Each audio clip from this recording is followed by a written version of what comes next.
easy go.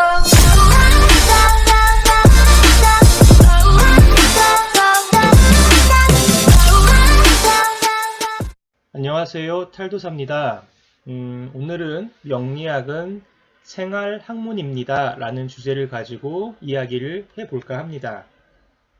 명리학을 접하면서 제가 가장 많이 겪는 안타까운 모습이 있다고 한다면요. 명리학자를 윤리학자라든지 무슨 도인 이런 사람들과 동등한 관계로 어떤 동등한 등식 관계로 인식하는 어떤 시각들이에요. 그렇게 생각을 하다 보니까요, 사람들은, 철학, 이런 것들을 운운하면서, 어떤 명리학자한테 엄청난 윤리의식이라든지, 윤리적 잣대, 이런 것들을 많이 들이대시는 분들이 계십니다. 또는 배우시는 분들 중에서도요, 명리학을 하게 되면은 굉장히 산속으로 들어가야 될 것 같은 그런 생각을 하시는지, 염세주의적으로 빠지셔가지고, 소위 말하는 수행자, 이런 모습으로 넘어가시는 술사분들도 계세요. 그런데 저는 명리학은요, 그런 산속의 학문, 무슨 하늘만 다루는 학문, 사람들과 동떨어진 학문, 이런 거는 아니라고 보거든요. 명리학은 생활 깊숙이 들어가 있는 생활 학문이라고 생각을 해요. 윤리나 도덕 같다고 했었으면요, 저는 아마 명리학을 배우지 않았을 거예요. 왜냐하면 저는 실천하는 학문이 좋고요. 그 실천이 나도 이익이 되고 다른 사람도 이익이 되는 그러한 생활 학문이어야 저는 좋은 학문이라고 생각을 하거든요. 말로만 떠들고 또 그럴듯한 어떤 이론으로 포장을 해가지고 남들을 혹세무민하는 것이라고 했다면 저는 명리학에 단 1%의 관심도 갖지 않았을 겁니다. 제가 이런 얘기를 왜 하냐면요. 간혹 제 글이나 아니면 동영상에 몇몇 분들이 댓글을 남겨주세요. 악필이나 뭔가 그런 악플 이런 거 아닙니다. 좋은 말씀으로 해주시는데 간혹 몇몇 그 의견들이 좀 귀가 거스릴 때가 있어요. 예를 들어서 물질이 그렇게 중요하냐? 아니면은 수행이 부족하다.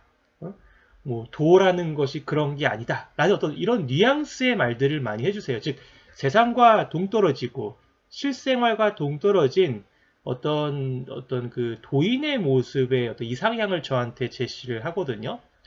그런데 저는 도에는 단 1%의 관심도 없고요. 윤리적이어야 하지만 그렇게 막 윤리적 잣대를 아주 그냥 확 들이대가지고 단 1%의 여지도 없는 그런 사람, 그런 모습에는 관심이 없어요. 저는 단지 제가 아는 명리학 지식을 여러분들하고 나누고 이렇게 제가 알고 있는 걸 설명해 줌으로써 명리학이란 길을 걷는 사람들이 조금이라도 이 길을 좀 헤매지 않게 방향 제시를 하고 싶은 그냥 단순한 마음 때문에 그렇거든요.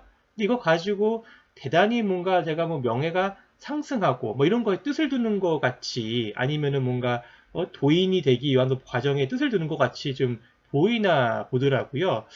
전 단지요, 관심을 좀 가져주고 공감을 해주는 부분에 대해서는 굉장히 기쁜 마음을 갖고 있고요. 또 그 공감의 마음 때문에, 또는 그런 어떤 응원의 마음 때문에 제가 공개를 하는 것이지, 제가 대단히 도덕적으로, 윤리적으로 막 상승하기 위해서 그런 건 아닙니다. 아까도 말씀드렸지만 명리학은, 윤리철학 학문이 아니거든요. 그냥 단순히 우리가 기운을 이해하는 도구이고 그 기운을 이해하는 도구를 가지고 실생활에 잘 이용하고자 하는 생활철학이거든요. 저는 이런 의견은 다 좋아요. 좋긴 하지만 뭔가 서로가 좀 실천하면서 좀 생산적인 일을 하면서 동등한 입장에서 비평해주고 조언해주는 일들은 굉장히 감사합니다. 하지만 일면식도 없는 상태에서 어떤 조언이나 비평은요, 사실 그렇게 달갑지만은 않아요. 왜냐하면 기본적으로 예의라는 게 있잖아요. 그죠? 그래서 서로가 공감을 한 적도 없고 서로가 뭔가 일면식도 없는데 너무 불필요하게 불쑥 들어와가지고 뜬금없이 이렇게 얘기를 하신다는 것은 되게 불편하더라고요. 좀 얘기가 살짝 빗나갔는데 생활학문이라는 것은 실생활에 도움이 돼야 되거든요. 그런데 생활학문이 되어야 할 명리학이 좀 도덕학문, 도학문 이런 것들로 지금 많이 빠지고 있어서 제가 드리는 말씀이에요. 이것에 대해서 저 같은 사실 술사들도 사실은 잘못이 매우 커요. 신비주의적으로 이끌어가려고 했던 면이 없지 않아 있거든요. 생활학문인 이유는 명리학에는 해결책과 방향제시 요소들이 들어있거든요. 사실 이것 때문에 제가 명리학을 공부한 거고요. 여러분들도 사실 그런 방향책과 해결책을 듣기 위해서 돈 내고 보시는 거잖아요. 결국 이러한 것들을 파악해서 내 삶을 안정적으로 경영하기 위해서 이 학문이 필요한 거고, 그래서 이 명리학이 실생활 학문이라고 제가 말씀을 드린 거거든요. 그런데 배운 지 얼마 안 된 술사분들은요, 많이 좀 단정을 지어서요, 그 해결책을 들으려고 하는 그 마음의 의지를 확 꺾어 놓는 것 같아요. 으름장을 놓는 거죠. 툭 하면 죽는다, 망한다, 이혼한다, 매사가 극단적이에요. 죽지 않으려고 돈 내고 보는 거고요. 망하지 않으려고 돈 내고 보는 거고요. 이혼하지 않으려고 돈 내고 보는 건데 완전히 팩트 폭격하고 확인사살 제대로 해 주시잖아요. 사실 이거는 노련한 술사들은 안 그래요. 왜냐하면은 그만큼 노련하기 때문에 비껴나갈 수 있는 수많은 경우 수를 봐왔거든요. 근데 이렇게 극단적인 얘기가 강하면 강할수록 배움이나 상담의 기간이 짧아요. 왜? 본 적이 없으니까. 분명히 안 좋은 샘플은 다 배웠거든요. 안 좋은 샘플은 다 배웠는데 실제 그게 안 맞는 모습까지 확인하는 기간이 없었어요. 배운 대로만 막 얘기를 한다는 거죠. 일반 술사들은요, 운에서, 사실 이렇게 재성운이 오면은 현재 재물과 같은 뜻이기 때문에 재성운이 오게 되면 되게 좋게 보고요. 대운에서 비겁이나 인성운이 오면 다들 힘들다, 망한다, 안 좋다, 라고 얘기를 합니다. 예, 그 말, 틀린 말 아니고요. 맞는 말이에요. 하지만 그 말 확인하려고 사줘보는 거 아니고요. 그 말을 피해갈 수 있는 방법을 듣기 위해서 왔기 때문에 당연히 해결책을 제시해 주어야 되죠. 비거분이 오게 되면요. 우리가 아주 유용하게 쓰는 재성운이 꺾이게끔 되어 있습니다. 그러면 비겁운이 와서 꺾였으면 오히려 비겁을 이용하는 방법을 알려주면 되거든요. 비겁이 뭐냐면요. 동료나 아니면 경쟁자나 이런 것들을 의미를 해요. 그러면 재성을 이런 비겁으로 숨기는 어떤 방법들이 있거든요. 뭐 예를 들어서 지분으로서 재산의 형태를 만들어 둔다거나 아니면은 문서 형태로 만들어 둠으로써 재성을 비겁화해서 숨기는 방법을 제시를 해줘야 돼요. 또 인성운이 와도 재성이 꺾입니다. 그러면 인성을 이용하는 방법을 제시를 해줘야 돼요.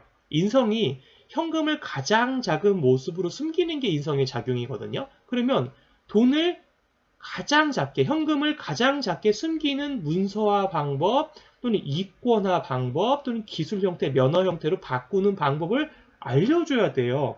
그런데 이런 방법들 얘기 안 해주고 망한다, 안 좋다, 하지 말라라는 얘기가 너무 많은 거죠. 인성운에는요, 때로는 공부를 해서 자격을 취득하기도 하고요. 공부가 기간이 짧거나 안 되는 사람한테는 부동산에라도 좀 묶어 놓을 수 있게끔 방향 제시가 필요하다는 거죠. 방향 제시가 없고 다 망한다, 다 죽는다, 다 이혼한다 라고 한다고 하면요. 저는 이 학문을 안 배웠을 것 같고요. 저는 그런 학문에 대해서 돈 주고 보고 싶은 생각이 전혀 없어요. 어떤 분은요, 방향 제시도 의미가 없대요. 그것도 다 팔자소관이라고 팔자에 정해져 있다. 그래서 방향이 제시가 되어도 우리는 그걸 극복할 수 없다라고 말씀하시는 술사분도 계십니다. 하지만 저는 그런 의견에 동의 못해요. 솔직히 저도 배운 지 1년차, 2년차에 그런 생각 가졌어요. 지금 그런 말씀 하시는 분들은요, 제가 감히 얘기하지만 상담의 경험이 짧기 때문이에요. 상담 많이 하면요, 사주가 그렇게 정확도가 높지 않다는 걸 알게 돼요. 그리고 그렇게 벗어난 부분에 대해서 별도의 패턴이 있다는 것도 알게 되거든요. 근데 경험이 짧으면 절대 이게 틀릴 리가 없고 100% 맞을 텐데, 네가 시간을 잘못 알아서 그래. 네가 생일을 잘못 알아서 그래. 그럴 리가 없어. 너 반드시 죽어. 이렇게 극단적으로밖에 얘기를 못 한다는 거죠. 하여튼 저는 그런 말에 동의를 못 하고요. 의지를 가지고 노력을 하고 실천을 하면요. 반드시 이룰 수 있게 됩니다. 그렇게 극단적인 얘기를 하고 하시는 분들은요. 저는 의지 없고 노력하지 않고 실천한 적이 단 한 번도 없는 나약한 사람의 변명이라고밖에 느껴지지가 않아요. 포기할지 말지는요, 본인의 자유지만 실천도 마찬가지예요. 실천할지 안 할지도 본인의 자유예요. 실천하고 몰입하는 연습을 작은 것부터 하게 되면요, 그 작게 했던 어떤 실천이 큰 성취감으로 돌아올 때가 있거든요. 그러면 내가 향후 큰 실천을 하게 되는 씨앗이 될 수도 있는 겁니다. 요즘 나라의 경기가 어렵고 개인의 주머니 사정도 많이 어려워요. 이럴 때일수록요, 희망을 잃지 말고 어떤 실천을 함으로써 의지를 좀 불태웠으면 좋겠고요. 명리학은 그러한 의지에 어떤 기름을 더 부어주는 역할이 되었으면 좋겠습니다. 제 동영상이 마음에 드시면요, 구독, 좋아요, 많은 댓글 부탁드리도록 하겠습니다. 감사합니다.